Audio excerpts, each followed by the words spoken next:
Hello, everyone, and welcome back to Student of the Gun Radio. I'm your host, Paul Markle, and joining me live via satellite is a special guest. His name is Alex Bosco.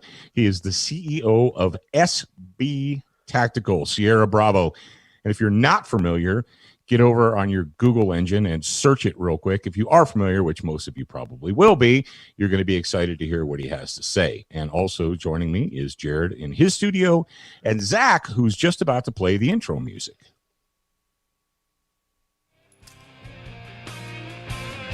Stand by for education, enlightenment, enjoyment, and entertainment. He's not here to talk about your feelings. He's not here to say what you want to hear.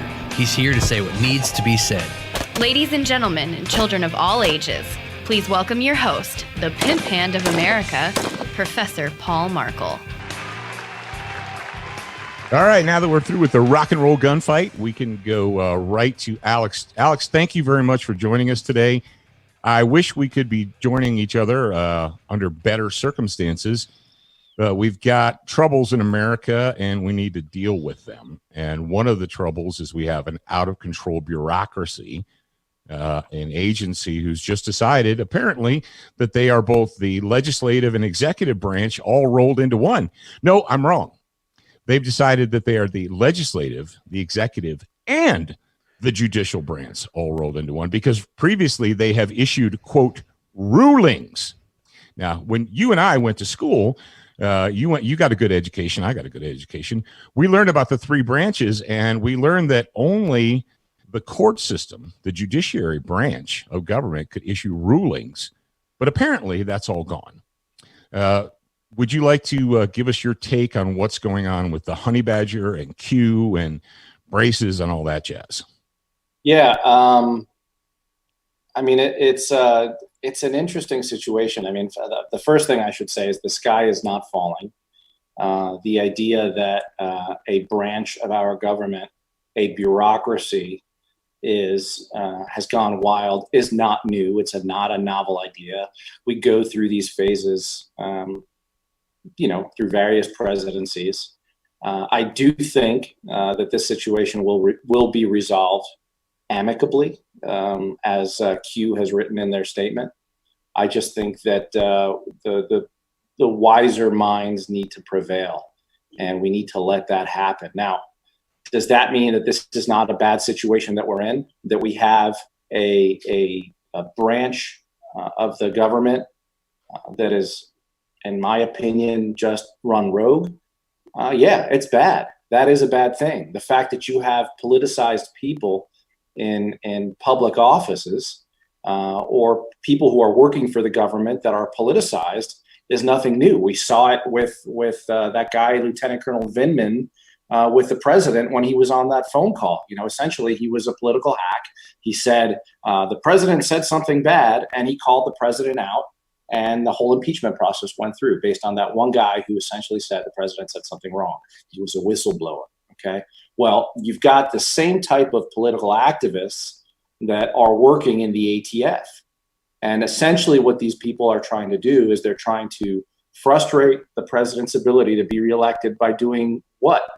A month before the election, dropping a bomb, okay, to frustrate all of these people that are Second Amendment voters who would have voted for Trump.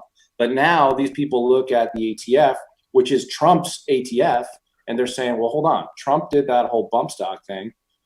He's not going to do anything about this brace thing. And it's going to get people pissed off. What people need to know, though, is that while I may not agree with everything the president says, I've been a libertarian for a very long time now, but I think this year we all understand that our vote needs to really count, okay? The president is the one that can take care of this. His judiciary, his Department of Justice, can take care of this.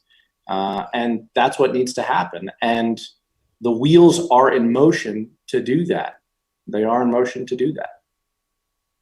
Yeah, what I would say to the audience is stop playing into their hand.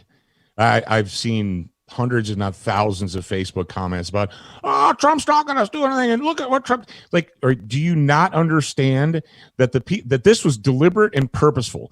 The Q honey badger has been around for a long time. It got blessed off years ago. This is not something new. This action by the ATF, by people who are part of I guess they consider themselves the Washington insiders or the elitists or whatever, essentially ruling class bureaucrats who view Trump as an outsider.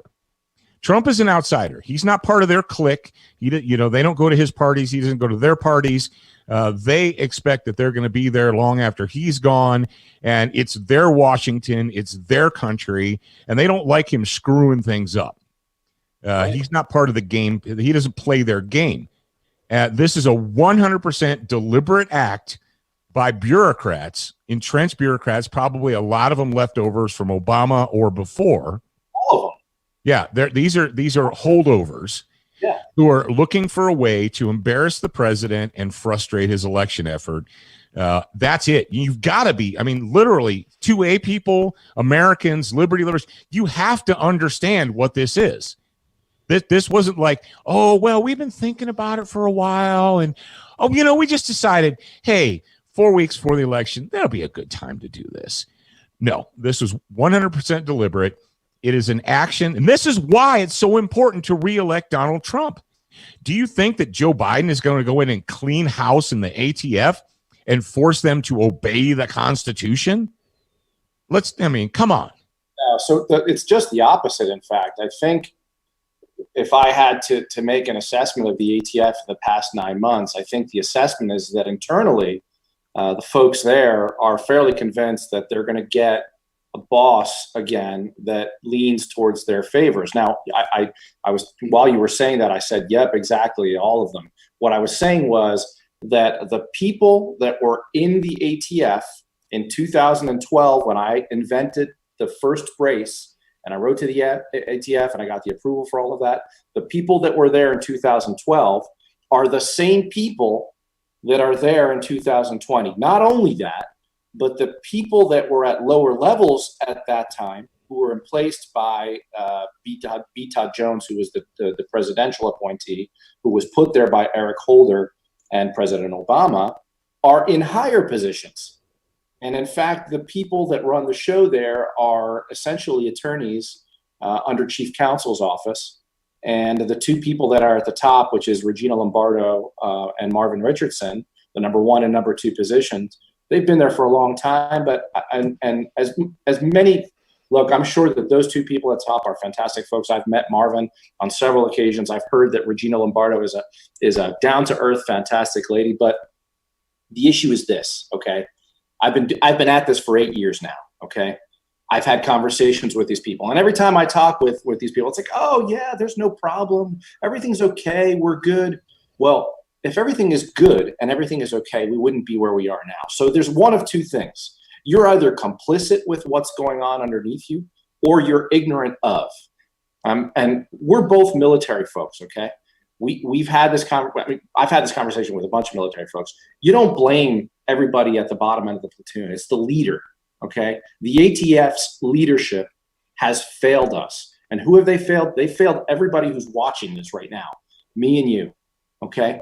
And something needs to be done. And the only person who can do that right now is Donald Trump. And has he been able to do that? No, because he's had to deal with Russia, the impeachment, all of these other shenanigans that are going on.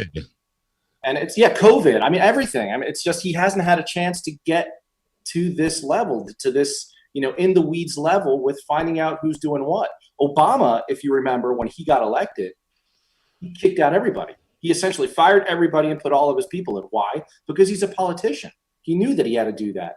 Trump's not a politician. He's a business person. He's going to hope that people are going to do their job, and if they don't, when he gets to them, he'll fire them. Well, it's not really the way it works in D.C., unfortunately, and we're seeing the effects of that through the situation that we're in right now. Yeah, if, on a bigger scale, if the people of the United States of America, the people who are listening in Nebraska and Wyoming and, people who are not on the left or the right coast, if we have any hope or prayer of reining in the out-of-control bureaucracy, not just at the ATF, but at every level of every alphabet soup agency. The FBI is out of control. The IRS is out of control. The ATF, and they're all out of control because for however long, let's face it, Bush might have been a nice guy, but he was a party guy. His dad was a party guy. Clinton, obviously, they were party people. What we've had in Washington, D.C. is a ruling class that has just been allowed, whether under Democrats or Republicans, to set up shop and do whatever they want, unquestioned. And they just look out at America and they hold out their hand and they're like, hey, we've got more programs, give us more money, and shut up. And there's only one. If people think that, number one, I had to school my, you're almost as old as me. I had to school my audience this weekend about this guy named Ross Perot. Jared had no idea. Oh, that was sarcasm when I said that. Apparently, it didn't. You didn't pick up. No, you knew who Ross Perot was. Yep. Ross Perot, for you young millennial people and Gen Zs, Ross Perot gave the Clintons the White House because he had a hard-on for the Bush family. They had a mutual feud, and he had a hard-on for them. And did Perot have good ideas? Sure, Perot had good ideas. The fact of the matter is, Perot knew there was no way he was going to be elected president. It just wasn't going to happen. But he took enough conservative Republican votes away from Bush to put Clinton in the White House. And I hope it's warm enough for him down there. Now, I don't know what is, but and all of these people out there, they're like, JoJo, what's her name or whatever. She's an independent. Stop it. Yeah. She has, all right. The only thing that JoJo, what's her name, is going to do is going to take votes from Donald Trump. They're not going to take votes from Biden. Okay. Trump is the third party candidate, but he was smart enough to know that he couldn't run with an I behind his name. See, Trump is an intelligent businessman. Trump knew that the country needed to be saved, but he also was smart enough to know that if he put an I behind his name, he would just be essentially a martyr for the cause, but there's no way he could have gotten elected. And Trump also knew that if he put an I behind his name and went against like a Romney or somebody like that Romney would have lost, he would have lost, and that would have put Hillary in office. You can thank Donald Trump for running as a Republican to keep Hillary Clinton out of the White House. I mean, look, I'm from New Jersey, okay? I grew up going to New York City. I worked in Manhattan, and a fun fact, I used to work in the only 4-star Italian restaurant at the time called Palio Restaurant. It was on 151 West 51st Street in Manhattan. It's since been closed. Trump used to come there all the time, and I used to wait on Trump. The first time I ever got a $100 tip was from Donald Trump when he was there with his previous wife and his kids. And I will tell you, growing up in New Jersey and in New York, in that area, Donald Trump was a god. I mean, he was like racism, like what? Nobody would have ever called him a racist.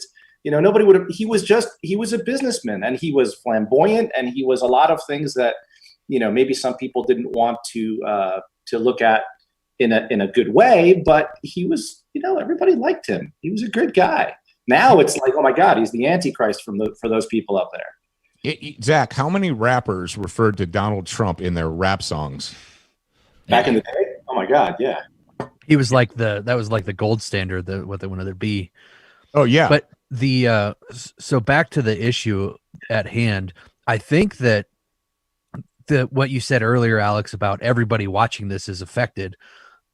Everybody knows, or I think everybody knows, the effect that it has on companies that need to produce a product, right? If there's no standards that are published, then companies have to spend time, money, effort, and resources into producing the product, having it actually ready, sending it to the ATF for approval. And without knowing the specs for approval, they could be denied, and essentially then that company goes away because they just pushed all their money into the development of that product. But how does it affect normal people that aren't involved in a company? Well, I'll start from the beginning, because the story to it, and I think it's what I find most people find interesting, is how, they're always like, how did we get here? Like, what happened? Like, you came up with the product, you got approval, you came up with another product, you got approval again. I mean, and then other people submitted their ideas for this stuff. I mean, it's like, everybody's kind of submitted, and there's like 15 different types of approvals, right? Well, in 2012, when I contacted the ATF, I spoke with a certain Max Kingery, and I called up, I picked up the phone. I said, listen, I got a good idea. This is what I want. It's when you could call the ATF Firearms Technology Branch. And they're like, yeah, that sounds like a good idea. Why don't you submit it, send it to us with a firearm, and we'll evaluate it. We'll give you a determination. And I said, okay, great. So I wrote a well-worded note to the ATF. I submitted the gun, and in 2 weeks they answered me. Okay, that was the wait time back then, 2 weeks. And they said, essentially, you can find it online. The document says that attaching a brace to a firearm does not change the configuration from GCA to NFA, which was great. Okay, that was 2012/13, and then the insanity ensued with braces after that because we went to SIG, and so they call it the SIG brace, but we made the brace for them. It was SB Tactical making the brace for them, but we had an exclusive agreement. And then time went by, and I think everybody will remember 2015 January. And in 2015 January, when we got to SHOT Show, the day before SHOT Show started, the ATF dropped this bomb. And essentially what they said is, if you take a brace and you put the brace up to your shoulder, you've now magically turned that gun from GCA to NFA. You've remanufactured it. What was it? Remanufactured? I think they said it was remanufactured. Designed. That was the word. Redesigned? Designed it. Yeah, you've redesigned it. So by touching it with your body. Right. Like if I take everybody was saying was, if I take a screwdriver and use it as a hammer, have I now redesigned the screwdriver into a hammer? And everybody was like, no, it's bullshit, man. Can I say bullshit on the show? Zach will keep you. That's fun.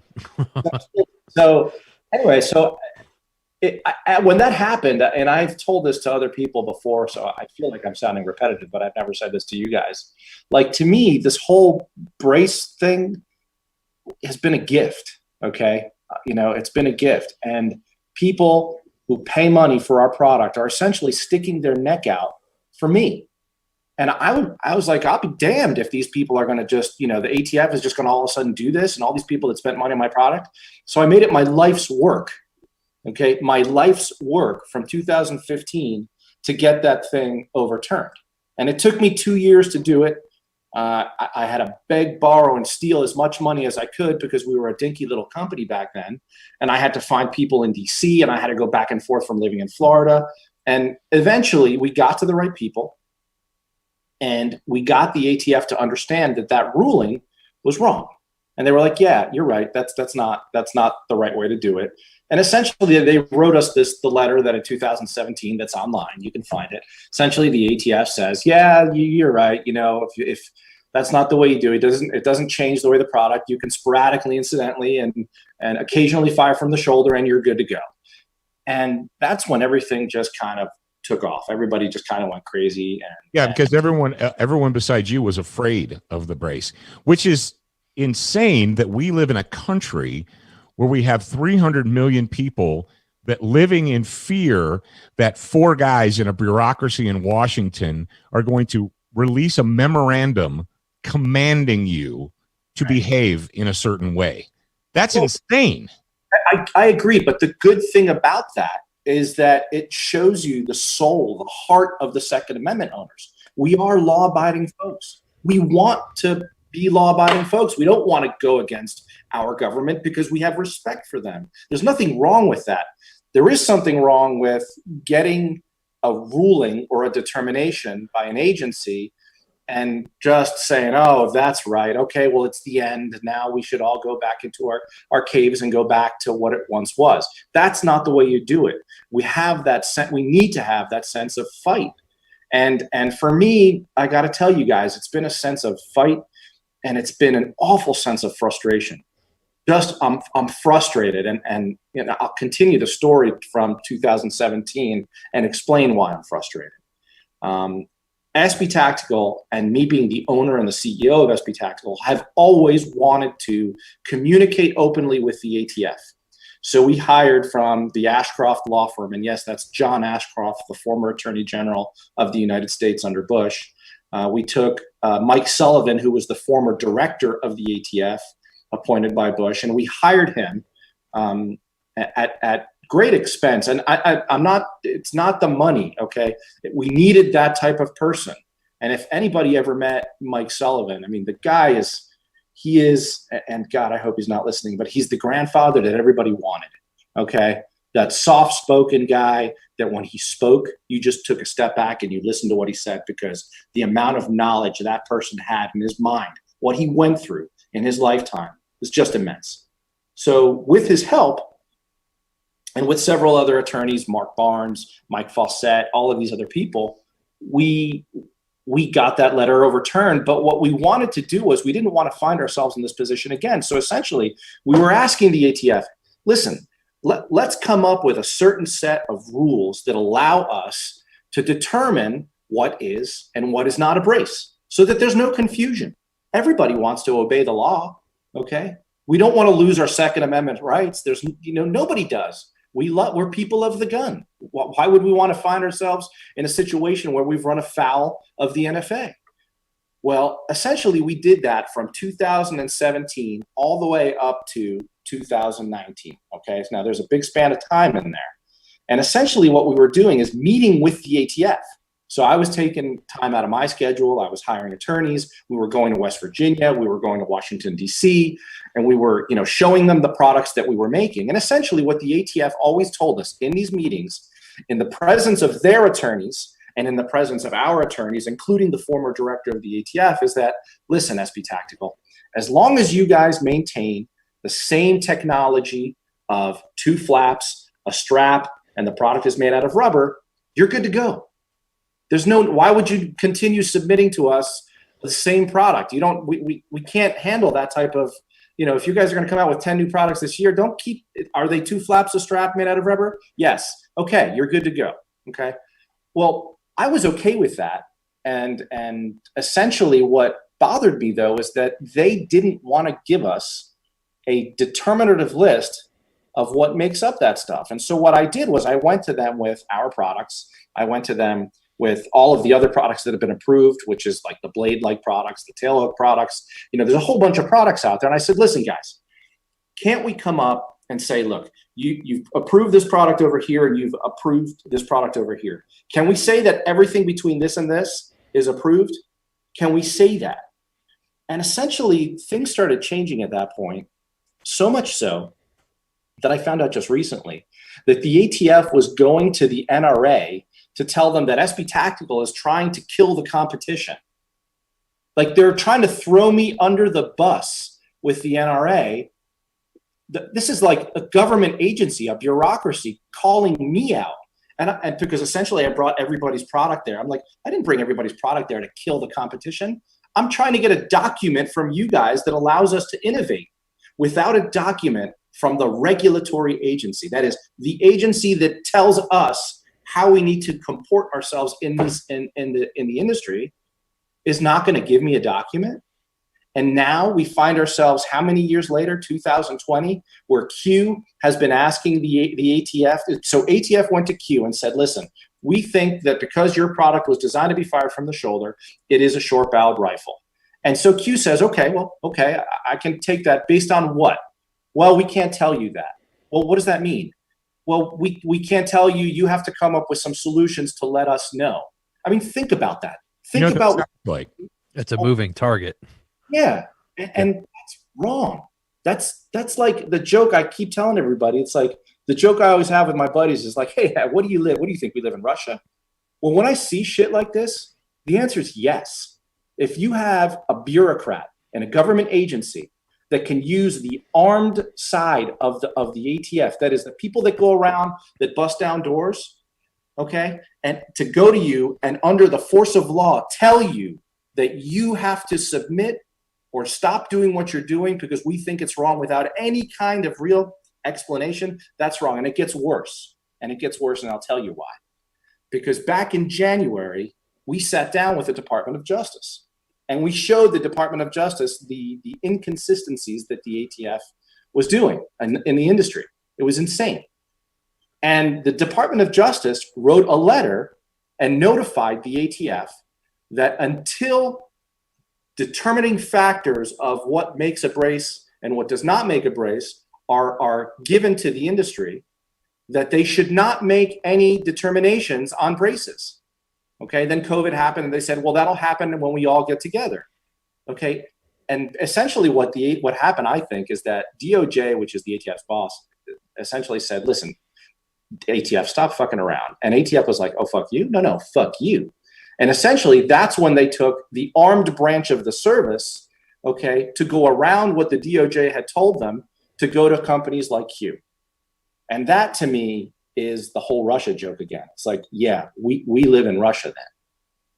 Yeah, that's something that I've been trying to drive home. And what's sad is we have so many people who claim to be pro 2A and, you know, I'm an American, I'm pro 2A, I'm a gun owner. And then you say, well, look what's going on at the ATF. They're like, it doesn't bother me because I've got a Benelli goose gun and I've got a bolt action deer rifle. So I don't care. You should care, because the fact of the matter is the precedent that's being set by the ATF is this. Number one, we can give a company permission. You know, I hate to go back to the bump stock thing, but we can give you a letter that says, yes, what you're making is good. It's fine. Go forth, get $1 million mortgage, you know, bank loan, and make your products. And then we can come back in 2 years and say, oh, we changed our mind. Same thing with the braces. We can say, oh, that's cool. You're good. Go ahead. You know, go into debt, $1 million, $2 million bucks, you know, whatever. And then we'll come back in a year and say, oh, you know what? We just changed our minds. So what I'll say about that is this, because I've been dealing with people at the White House, at the Department of Justice, at the NRA, and I've heard a lot of the backstories about the bump stock issue.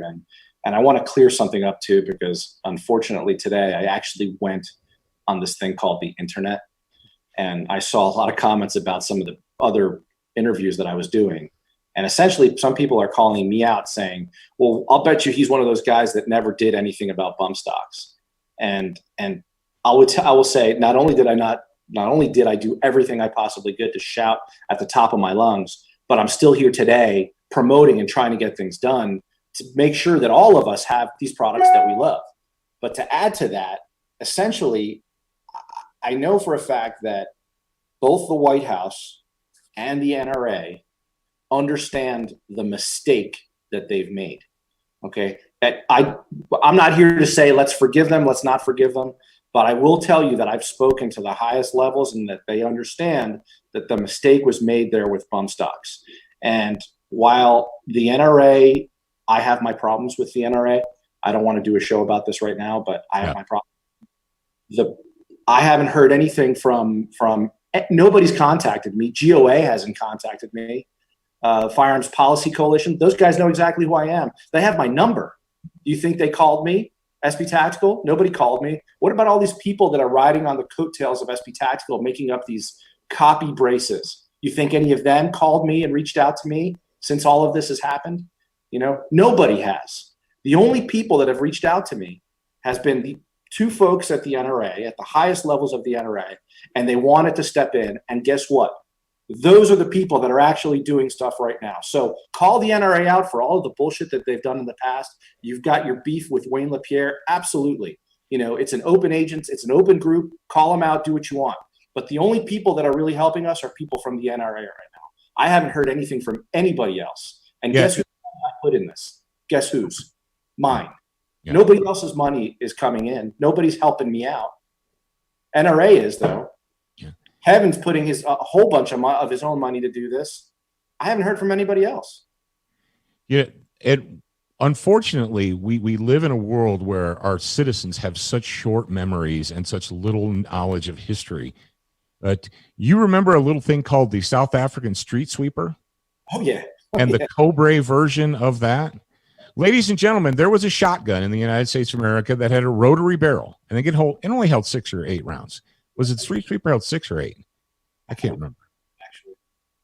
But the point is, it was a shotgun. It had an 18-inch barrel, but instead of using a tube or a detachable magazine, it used a rotary magazine. And they were, can we be honest, they were pretty much an abomination. The triggers were horrendously heavy, but they were cool, right? They were interesting, what have you. Thanks to Ross Perot, Bill Clinton got elected president. And Bill Clinton weaponized the ATF. And the ATF woke up one morning and said, hi, America. We woke up today and we realized that a product that has been for sale, over the counter, normal guns, not a destructive device, not a short barreled shotgun, just a shotgun, only it looks different and it's strange. We've decided that is now not just NFA. It's a destructive device. Ergo, you cannot continue to possess it. Yeah. And if you do without the proper licensing and tax tabs from us, you are now a felon. So they turned tens of thousands of Americans overnight with the stroke of a pen on a memo. We're not talking about congressional hearings.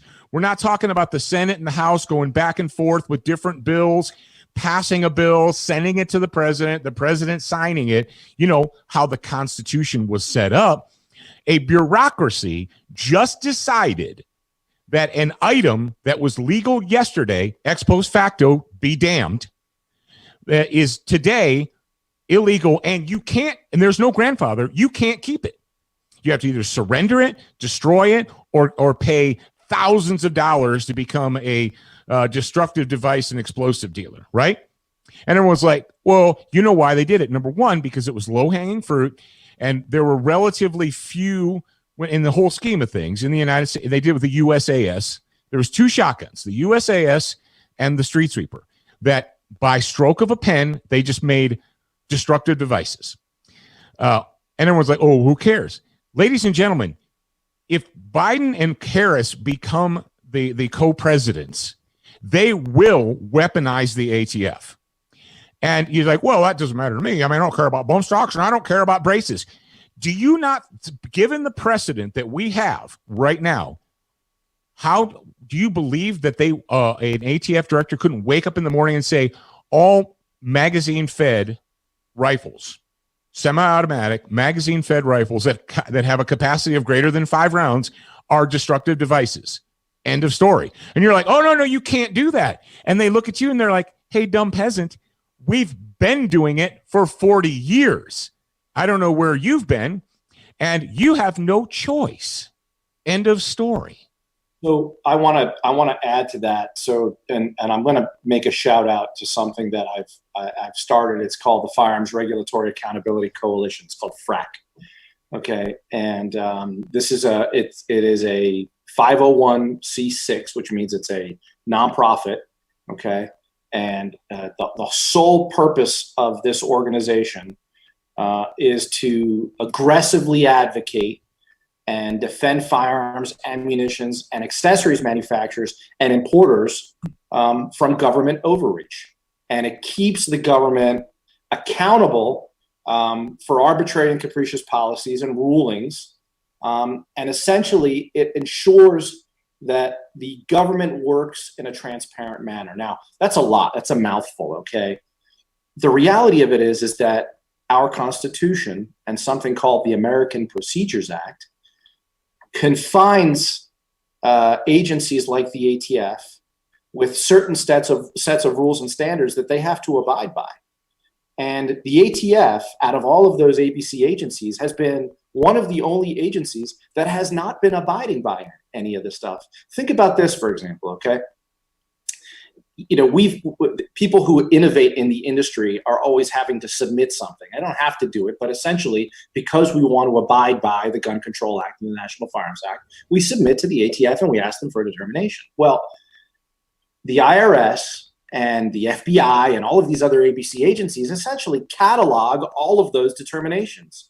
So as to do what? So that somebody who is attempting to make sure that he's paying the right taxes, okay, knows where he can look, and he has a catalog of all of the determinations in the past so that you don't run afoul of the IRS or some kind of legal quagmire in the future. Do you think the ATF has that? They don't. They have nothing. And I'll tell you something else, and I probably shouldn't be saying this, but we FOIA'd the ATF, okay?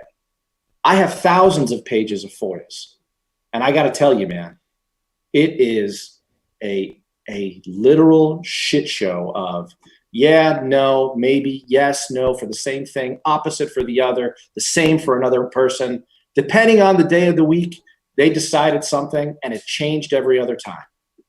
And that's the kind of stuff that if you if you have a catalog of stuff for yourselves, for the ATF's own guidance practices, for them to be able to go back and look at what one person from the technology branch determined, okay, so they don't make a determination that's just the opposite, and for fairness for everybody else. So what FRAC is going to do, and FRAC is fracaction.org, and people can go there and see it, and I'll send you the link. But this coalition is essentially going to be established, for those of us who like to use strong words, to stick it to people like the ATF and hold them accountable in the court of law to make sure that they're doing things the right way. And I'll tell you what, this whole thing that we've been talking about, it hasn't been done the right way. From the beginning, it has not been done the right way. Well, you know as well as I do that if you ran a business, a private business, the way the ATF runs their business, you would, number one, be sued multiple times. You'd probably be sued out of business. The government, if you ran your business, if you ran GM the way ATF runs themselves, the government would step in and probably correct you or fine you and penalize you. Like, no, you can't do that. You can't just change your mind like day to day. You cannot. And that's the big problem. I mean, aside from the existence of the ATF, all right, that is a problem because we just decided, we'd been a country for 180 years or 170 years or whatever. We're like, you know what? All this freedom we've had, we really had too much. Let's go ahead and create a bureaucracy. And unfortunately, people don't understand that the ATF came about because we got rid of the prohibition department and we needed to give these bureaucrats jobs. And they're like, what are we going to do? Hey, let's do this. But the fact of the matter is ATF, it's not even a joke, but it is. ATF runs their business like YouTube does. We just did a thing about violating community standards. Well, what standards did I violate? You violated our community standards. Yeah, but tell me specifically what I did. You violated our community standards. It's literally YouTube in Washington, D.C. You say, well, what did we violate? You're like, well, our community standards. That's what they did to Kevin. That's exactly what they did to Kevin, which is what, to me, is obscene. And that's why people should, love Kevin, hate Kevin, love Q, hate Q, love the ATF, hate the ATF, whatever your point of view is. There was no argument that the scenario that Q and the folks over at Q were put in, whereby a government agency told them that they did something wrong. And when you as a company come out and say, okay, well, tell me what I did wrong and how I can correct, the response from that agency is, well, I can't tell you that. You have to come up with some solutions. That's just wrong. It's simply wrong. It's wrong on every level. It's obscene. It's obscene. And everybody should be pissed. Everybody should be. That's what you would expect from a totalitarian state. Yes. From a Soviet Union, from a Nazi Germany, from, Hugo Chavez. That's what you get from a Chavez is, well, because we said so. Well, why? Because I said so. End of story. You cannot have a government, and it's obscene in the United States of America that we have a government agency that is behaving in such a manner. And whether you like braces or don't, or whether you have no use for them, it doesn't matter. If you're a citizen of the United States of America, you should be offended and upset that we have allowed this rogue government agency to just arbitrarily decide. I'll give a shout out to one of the people who I've had issues with at the ATF. His name's James Van. I think he's actually the head of Chief Counsel's office. And we've been in meetings with this guy. And I think this is one of the guys that's been behind all of this because he's head of the attorneys of the ATF. And the last time I sat down with this guy with my attorneys present, and we were talking about determinations, you used to tell us that we were okay, that as long as it, followed the same technology, we were good to go. And now you're saying that that's not the case. Well, how are we going to know? And his response to me was submit it. So submit, kiss the ring, submit, and we'll know it when we see it. That was his response. This is an official that works at the ATF responding to me and my attorneys saying, we'll know it when we see it. And you're the regulatory agency. These are the type of people that frankly scare the shit out of me. Okay, they're law and order liberals is what they are, and they're the scariest type because I'm here, I'm law and order. You have to submit to me, kiss the ring, okay, and then once I see it, if I've determined it to be deemed correct, then it's okay. If I've determined it to be incorrect, then I'm sorry. There's no. Well, if there's a presidential election coming up and we want to embarrass the president and harm his chances of getting reelected, then the answer is no. Right. No. Right. Let's talk about something positive. Yes. Quick question real quick about Frack Action. Is it member funded or do you accept donations? So that is a great question, and I'm sure somebody will have said, Alex, you're lucky that he brought that up because otherwise you would have gotten in trouble, even if you are the CEO. It is. We do take donations. I don't know that this website is set up right now for it, but it should be set up shortly. It is a membership-based group or coalition, which is 501c6. C6. Okay. And we are starting to look at what the memberships, who's going to be member, who's going to be on the board. I'll give a shout out to, I don't know if you guys know him or not, Tim Harmson from the Military Arms Channel. He's been a great advocate for us and for the industry. I think he's going to be helping us out. So I hope he's not surprised by me saying that online. But we are also going to be taking donations as well. And as a 501, they are tax deductible donations. That's great. So, yeah, this is something. Frackaction.org is where you can find all that. Frack Action, FRACACTION. Yes. .org. Yeah. And this is something that the entire industry needs to come together on, no matter what. There is no group in the industry. And I don't want to say bad things about anybody because anybody who's fighting for the Second Amendment has my approval. Okay.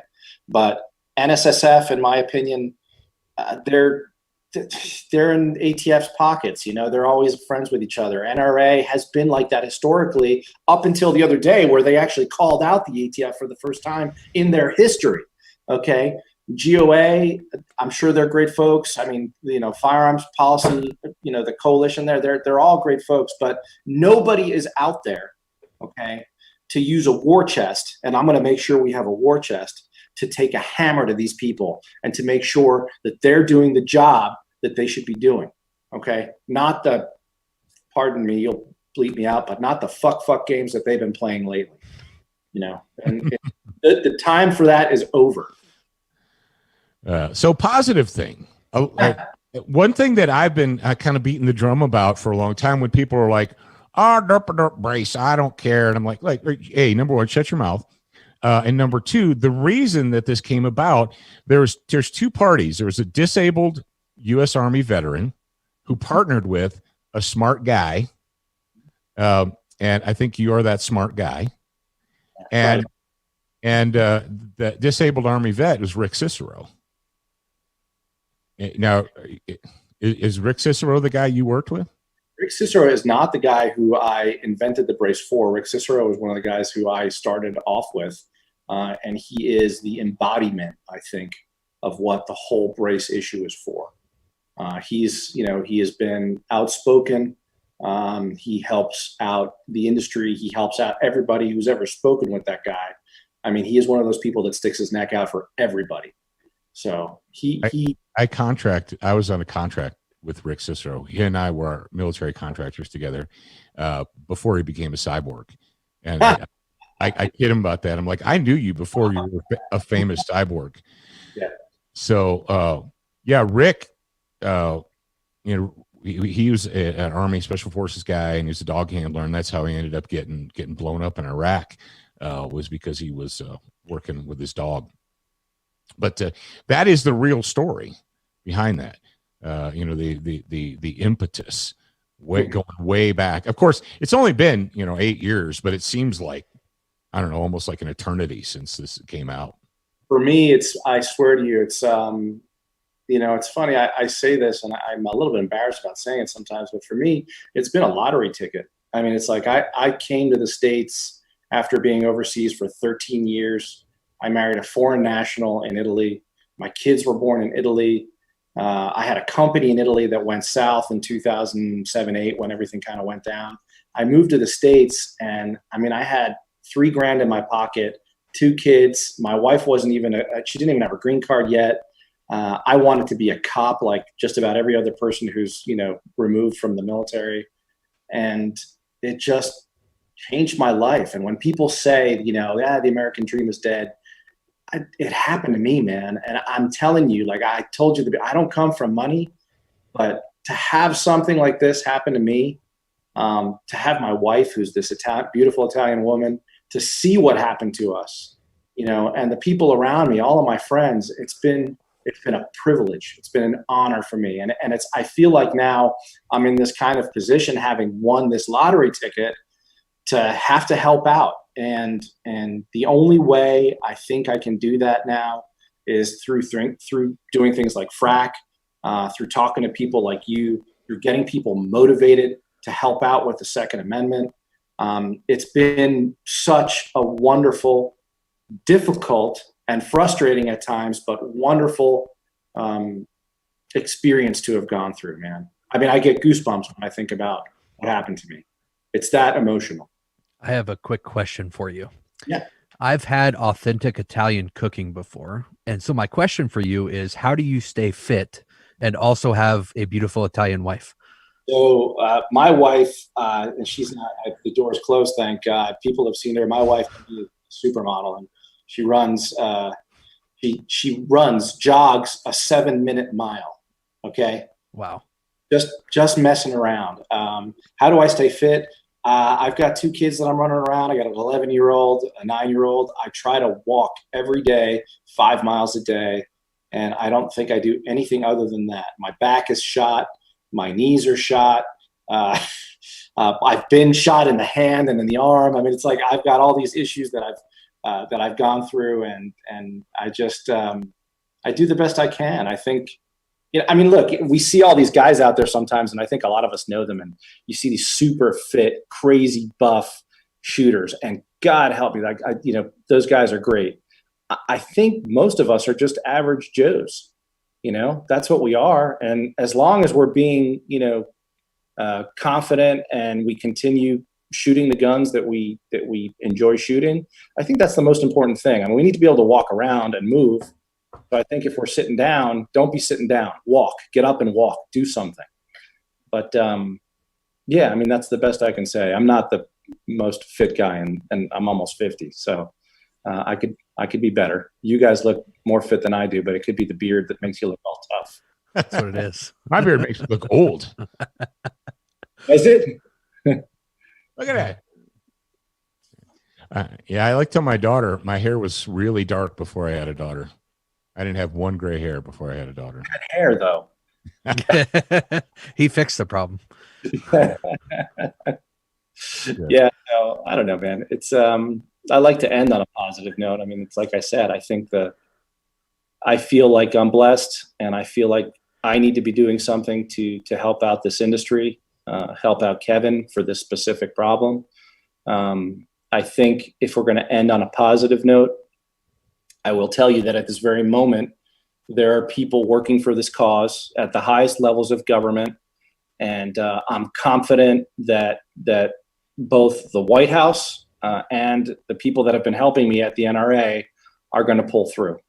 And I think we'll see an amicable conclusion, as Kevin's document says. If not, then, we know what the plan is. What is it? Mole and lob? Doesn't everybody say that now? Take the next step. Yeah. Mole and lob. So I want to thank you, Alex. I know you're a busy guy. You got a business to run, but thank you for taking the time to talk to our audience today. We've been live today, and we're going to obviously release this as a pre-recorded show on Monday, this coming Monday. So that'll be available to everyone. So SB Tactical is the innovator. Everybody else, I don't want to be a jerk, but the fact is SB Tactical is the innovator, and everybody else is kind of, I've been there. I know what it's like to be the guy who put in all the sweat and tears and blood and effort, and then have people come along 2 years later and and copy what you did and say, look at what we did. Aren't we great? And I'm like, yeah, you are. You're awesome. Congratulations. So I know what you're doing, brother. Say again, a shout out to all those people who so far have done nothing. Like, where's SIG? Okay. Where's Magpul? Where's all these big boys? What are they doing to help us out right now? Shout out to them. You know where I am, you know my number, you know who to call. Let's all start working together, because come a month from now, we may have some serious problem, folks. Hiding is not the answer. Trying to stay off the radar. People are like, yeah, I hear this all the time. They're like, oh, well, we're just going to stay off the radar. It's like, that's not how you succeed. And that's not how you win. Hiding and hoping that your slave master doesn't notice you is not how you succeed. And hiding right now is not going to help us succeed. We need to be bold. We need to be strong. We need to be fearless, and quit pretending that this problem is going to fix itself, because it's not. We have to do it. Agreed. All right, Zach, does that cover us there, producer, engineer guy? Oh yeah, we are good to go. You got the closing up and ready? Oh sure, I didn't know we were going to do the closing with you. Yeah, closing up and ready, and thank you, Alex. We appreciate your time. Have we gone? I haven't been even watching. It's got to be probably 40, 45 minutes. 51 minutes. How many? Oh, nice. 51. Wow, look at us. We're just nice, going nuts, going crazy. All right. Thank you very much to Alex Bosco. There's two places you want to go. You want to go to FRAC action.org and support them, share that, let everybody know that's out there. We have to hold these people in Washington, D.C. accountable. They work for us. Imagine that. They are our employees. We are not their slaves. And go to sbtactical.com and check out all their wares. They're constantly innovating and coming up with new and interesting things. All right, Jared, you know what's about to happen. I'm going to remind people, you're a beginner once, but you're a student for life. We appreciate your reviews. If you haven't left a review or updated yours recently, head on over to Facebook, iTunes, Stitcher, iHeartRadio, or your favorite podcast player to voice your opinion. Don't forget to join us at the Student Lounge, a place for like-minded individuals to learn, connect, and support each other. No chicanery will be tolerated. Remember to check studentofthegun.com daily for new, free content and giveaways. Watch, listen, read, shop, and connect at studentofthegun.com. Are you a social butterfly? Connect with us on Instagram, Facebook, and Twitter for new content each and every day at Student of the Gun. Watch Student of the Gun TV and videos from our trusted partners on Roku, Apple TV, Amazon Fire TV, Chromecast, and even AirPlay. Go to studentofthegun.com for direct links, and remember, you're a beginner once, a student for life.